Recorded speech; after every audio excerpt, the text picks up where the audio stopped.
finally, finally.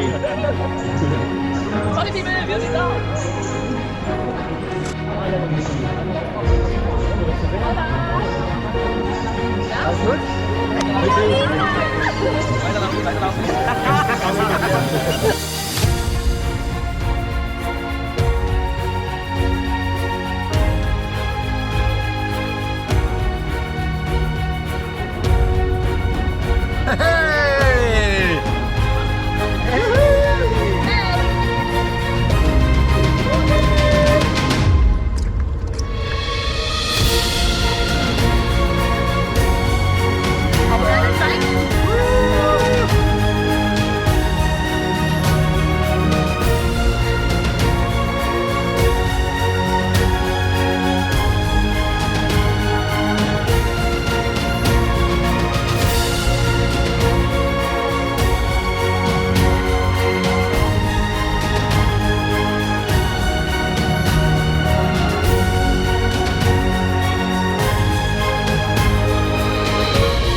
species that we're talking about is the tiger.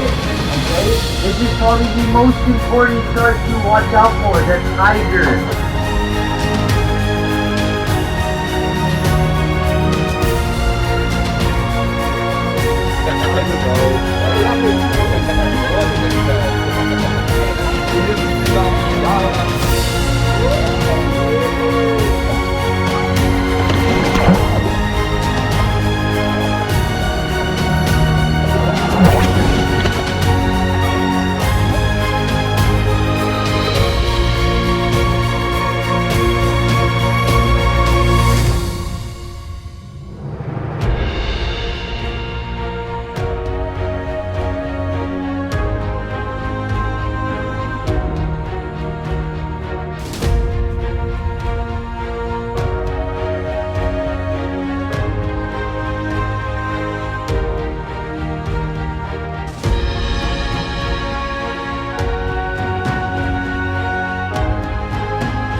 War doch geil, oder? Das ist saugut.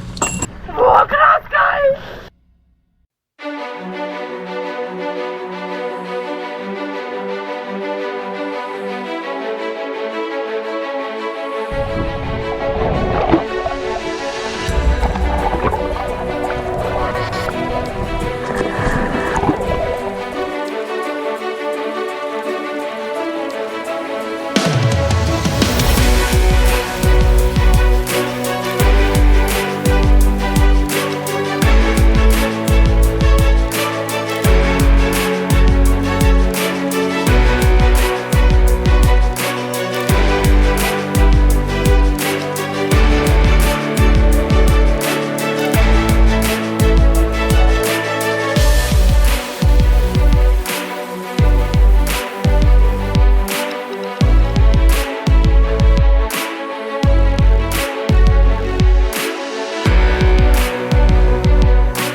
Amazing! Oh Gott! Alter Verwalter, ich hab gedacht, nicht schon wieder. Die haben ganz schön im Kreis, oder? Ah, die war crazy. Ganz anders. Andere Liga, ne? Ganz anders. Beginning she was nervous, like. Oh, dude! Super crazy. He. Oh, was it? He. Oh, you saw that? Yeah, that's Oh, nice. I didn't see it. Oh, we got him. right when you guys got in the water, I was running back to go tell you all, because like I saw her. Yeah, I was standing on the ladder and I watched down and said, like, fuck, that's Great Hammerhead. It was like right there. Big amber check, why not? And he went out, oh, Hammerhead. It was like right when that happened. I swear, like I didn't have it for a long time. Good timing, yeah? Yeah, great time. Das ist ein Männchen was, ne? Scheinbar hat's nichts ist. Und schön schnell war er am Anfang. Ja, aber nervös wie Sau, ne? Gott sei Dank war ich da noch nicht. Von der Hochabstand ist nervös, wo jeder nach unten kam, war das am Anfang. Und Herr Winter, wie fanden Sie Ihre erste Begegnung mit dem Hammerhai? Keine erste, aber fantastisch. Glückwunsch. Danke. Oh, there he is.